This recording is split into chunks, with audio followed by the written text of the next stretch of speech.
I am the youth of the land. I do not stand before you to whitewash my errors.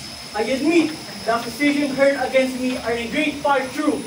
But in all justice, In all fairness, in all difference to truth, do not hold me entirely accountable for my failings. Do not overburden me with the sins of the world. Do not crucify me on my cross of ignorant passions. For you, my leaders, are called today and yesterday.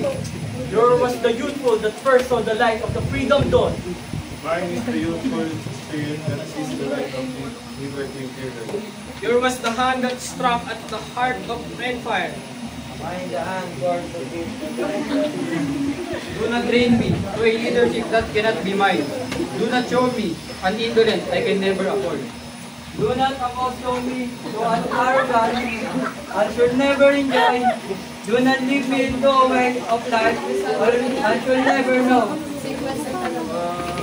For I cannot build without my strength. I cannot suffer without any hopes. I cannot live without my dreams. With you, I may experience, but I cannot. I can see the future with a certainty that alone I feel. For I feel in my blood. As I see my leader, who will feel a towering mansion of circumstance, And the sun is the power of mankind falls. not a future sun, For all ruin and wandering among the showers. In all the past of ruins, I stumble upon the parliament after praise of my leaders. and my soul is black with resentment.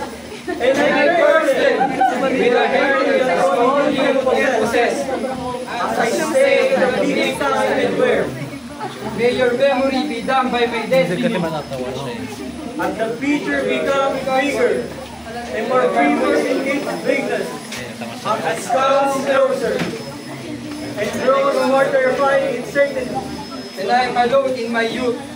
And I reach for the hand of God, and what I ask is so little.